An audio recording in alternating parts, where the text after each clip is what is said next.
Kenny, here we go. Yes, sir. Issue number one after a night of watching NHL playoff action. How can you accept this ESPN product? It's horrendous. These broadcast crews of Butchergross and some guy on Quaaludes and some person named Leah Hextall and some homeless person. The crews are terrible. Is it possible that you're just comparing it to the glory days of Gary Thorne and Doc Emmerich? And really, we went from having, granted on a minor networks, we went from having really nice commentary teams from a long time ago, from recently, to this. This is bad. Okay, so you agree the ESPN coverage, completely bad. Oh, it's devastatingly bad. And even in between, like, periods or in between, like, commercial breaks when they start interviewing coaches on the headsets, the levels are all off. They sound bad. You can barely hear them. How do you go from Doc Emmerich to It's this? bad. I don't know. Okay. I find that they're more entertaining between periods than on the actual Maybe it was commentary part call. of the deal when you moved from the home shopping network back to ESPN. Right. You had to keep the host. We're working our way up. We've gone from the fishing network to NBC to All now right. ESPN. Issue number two. No. Issue number two. On the same day that Tom Brady was handed $375 million to call games, I have a question for you, and it would solve a lot of what the problem is with ESPN. Gary Thorne. Where is Gary Thorne? I had the exact same thought. Everybody that was there was a movement on Twitter, from what I understand, of people trying to get Gary Thorne since he was announced as a possibility last year. I would have loved to see Gary Thorne. I think you would have gotten older hockey fans back with him as well. He was an iconic voice.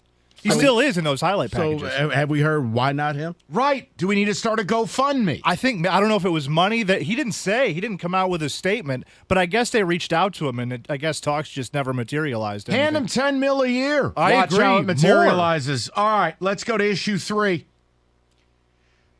High-level sound effects. Can I get a bat crack in there? As I started to take in the late session, Edmonton. Kenny, is there a dress code I'm unaware of that forbids any non-jersey in the crowd? What is it with people in Edmonton where every man, woman, and child was in a jersey? No sweatshirts, no zip-ups, no T-shirts, all Oiler jerseys, every human. I think you have to open that up to Canada in general, because if you're watching a Leafs game or even in the regular season when it was Ottawa or Montreal, that's the dress code in Canada. If you're not wearing a jersey, you're not a real fan. Just supporting their team. No. Mike. It was Rico. I'm not kidding. Kenny, you watched the game. Oh, yeah. Every person. I'm sorry. Are there not nice Nike Oilers sweatshirts? Like, it was just, I couldn't believe it. You know how we talk about the SEC and you say it just means more? In Canada, that's how Okay. they view the hockey jerseys. We need to wear them to every game. Issue number four. So we've hit the audience critique of the show. No, Okay. it's just weird hockey things. You watch a football game or a basketball game, you see lots of different attire. Why are they all in the same color? Okay. Edmonton looked like Squid Games. They were all in the same outfit. Those jerseys are gross, too. I never liked the jerseys this year from Edmonton. I by the like way. those. I All don't. right, whatever. Issue four. We've talked about Tampa Bay head coach John Cooper and how he looks like a seventh grade science teacher. Yeah. But I saw another coach last night, and it got me thinking. If John Cooper is a seventh grade science teacher, then L.A. Kings head coach Todd McClellan is... A principal, maybe? A vice principal? Okay, I was A thinking... driver's ed instructor. I was thinking Eastern Bloc mafioso. Oh, really? Something like Czechoslovakian mob. Todd McClellan. Wow. He looked like a European version of Paul Sorvino. So Last your night, principal could be running in your principal East German mob and head coach mobbed up. Todd McClellan, loud blazer, angry scowl. Kenny, any chance he starred in a mob movie? I mean, maybe. He has a whole aesthetic about him, and it started at the beginning of the playoffs. If you track his outfits, might be the most entertaining thing you do all playoffs. Hyper-aggressive outfits. Very much so. Likely hung out with Bumpy Johnson. All right, let's go to number 5. Kenny, is everything in Canada now owned by Rogers Communication? Yes. I noticed that during the pandemic when we were playing bubble hockey. It's Rogers everything. It used to be Rexall Center or whatever it is. Now Nope. it's Rogers Place and Rogers Center and Rogers Way. I get it. But like, So Rogers is the new Tim Hortons. no. Rogers and Tim Hortons basically own most of Southern Canada. Way bigger than Timmy Ho-Ho's. I mean, this is, everything is Rogers something. Rogers Network, Rogers Arena, Rogers everything that you can So they're sponsor. the Bally Sports of Canada. They're more respected than Bally Sports, let's be honest about that. All right, let's go to number 6. Kenny. That's the Islander goal horn from better days. Number 6, it got me thinking, Kenny. You know, in baseball, we have the hot dog. In football, you have pizza and wings. Everybody hunkers down on a Sunday. And then I thought about it. I don't see anybody eating at these games. What the hell is the official food of the NHL playoffs? I don't know.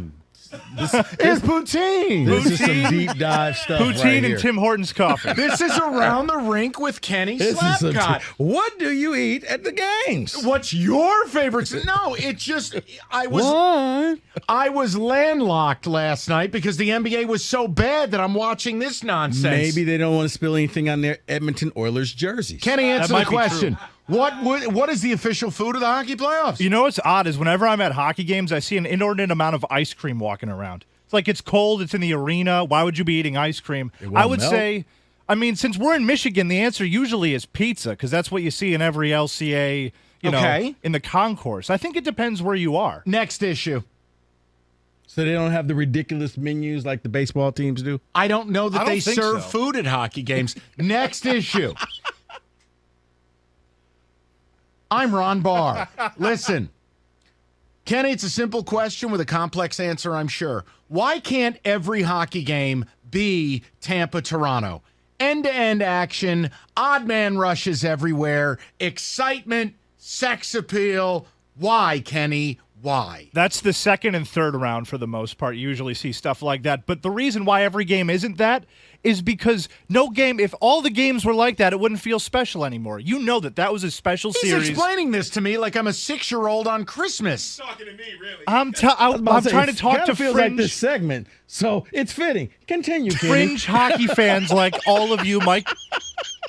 You're not a member of the hockey elite. You just don't The understand. Islanders aren't in it. I'm out. By the way, though, that was one of the boring series, though. You almost fell asleep half the time because there was no offense. I found it exhilarating. Next issue. Kenny, I feel like there's a comp.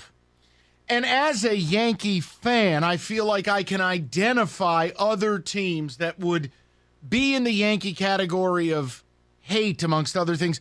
Are the Maple Leafs the Yankees on ice? To a lot of people, yes. Major Especially metropolis, probably an annoying fan base. Now, I've gone to Air Canada Center, which is not Air Canada Center anymore. I've gone to Leafs games before. They are a great time. But they fall short.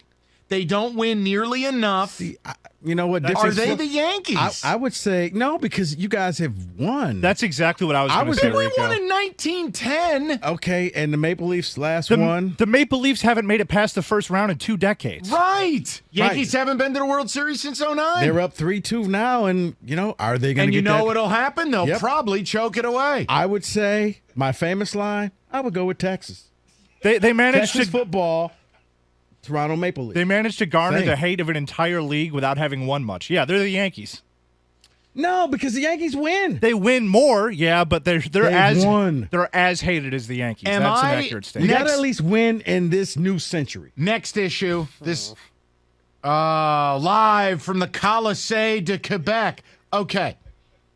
Kenny, am I Satan and or soulless Yes. for allowing Austin Matthews' greatness to make me actually kind of root for the Leafs? Mike, This is a distinct problem in Detroit, I know. I know in this city it's not going to go over well, but Mike, They're fun. I'm kind of with you. and okay, I'm kind of with you. Hey, don't what's say it too your loudly. dirty confession? way. No, Yeah. hold on. This is important because I see a lot of the Wings' future in what the Leafs are doing. Young, exciting.